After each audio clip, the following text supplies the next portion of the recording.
Social media is an active axe that tears down the fabric of a relationship over time if not managed correctly. What happens? See, a long time ago, in order to become famous, you had to do something profound affecting humanity, right? Today, if you want to be famous, you don't need to do that. All you need is an internet connection and maybe a selfie stick and a camera, and you can be famous. And guess what?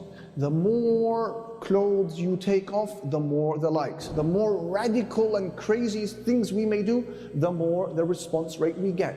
And then the greater the response rate we get, the more the dopamine, the more sense of gratification. And the more the sense of gratification, the greater the urge you will have to do more. What happens over time is that you and I will lose the ability to accept attention from one person, because our brains have become rewired to only accepting and craving attention from many people. Why 30 likes when I used to have 300 likes? Why 3,000 likes when I used to have 300 likes? And then your poor wife or your poor husband wants to sit down and have a conversation with you. You can't do it anymore. You're fidgeting. You're yearning to get back on the phone and to see who said what and who liked what.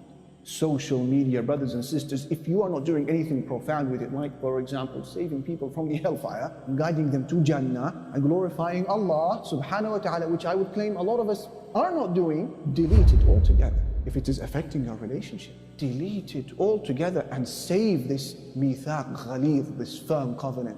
Brothers and sisters, in terms of reviving the concept of mawadda, we can't stop showing the world the happiness in our married life. Brothers and sisters, stop showing the world about the happiness that you are experiencing as a husband or wife. The world doesn't need to see the photos of your marriage. And if your husband, your sister has bought you a huge bouquet of flowers, you don't need to show the world on Instagram that your hubby has just got you some flowers.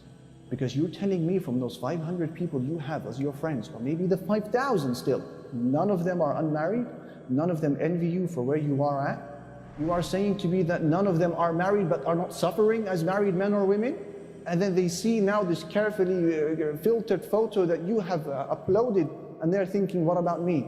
Don't you fear that an eye may affect you because the evil eye is real? Now, we don't want to take this to paranoia, brothers and sisters, but I don't doubt that many of the sudden breakdowns of relationships that seem completely unexplainable are due to the ayn. Ahmad narrates in his Musnad, and Al-Hakim in his Mustadrak, that the Messenger sallallahu alayhi wa sallam said, إِذَا رَأَى أَحَدُكُمْ شَيْئًا أَعْجَبَهُ فَلْيُبَرِّكْ فَإِنَّ الْعَيْنَ حَقٌّ. If any of you sees something that he admires, let him make dua for barakah, blessing, Allahumma barik lahu, or something like that. He said, because the eye is real. The eye is real. And Abu Nu'aym narrates in his Hilya with a Hasan chain of narration, as mentioned by Nasiruddin al-Albani, that the Messenger sallallahu alayhi wa sallam said, إِنَّ الْعَيْنَ لَتُدْخِلُ الرَّجُلَ الْقَبْرَ وَالْجَمَلَ الْقِدْرَ. The evil eye can take a camel to the pot and can take a man to his grave. La ilaha illallah. The evil eye can kill camels. It can put them in the pot for meat, for people to eat. And it can take a man to his grave. Rather, a step further, the Messenger sallallahu alayhi wa sallam said in a terrifying hadith, إِنَّ أَكْثَرَ مَا يَقْضِي عَلَى أُنَاسٍ مِّنْ أُمَّتِي أو كما قال عليه الصلاة والسلام بعد قضاء الله وقدره بالأنفس يعني العين. The most thing that claims the lives of people from my nation after the qadr of Allah is the eye. Marriage is supposed to be something private between you and your spouse. Why is it that when you have a wonderful moment with her, the very first thought that goes into my mind or yours is cyberspace? What's the best filter for this image? How am I going to get those envious eyes to look at me? And then you expect that this is something that will not require a price? Impossible, dear brothers and sisters. We have taken enemies at times, or at least the masses of people with different intentions. We have brought them into our homes. We have taken them for drives in our cars. We have shown them our dates with our spouses.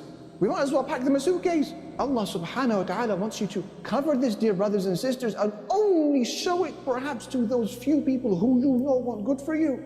And at times, it doesn't need to be somebody who hates you to affect you with the eye. It could be purely admiration, but they don't say the right things, and then you are stuck. Don't put yourself, dear brothers and sisters, in this corner. Put yourself outside of harm's way, and that means cover the khair that Allah Almighty has given you. Rethink your social media now as we are speaking to one another. And say the adhkar, the morning and evening remembrances, and undoubtedly this is sufficient protection. أَلَيْسَ اللَّهُ بِكَافٍ عَبْدَهُ. Allah is certainly sufficient for His servant.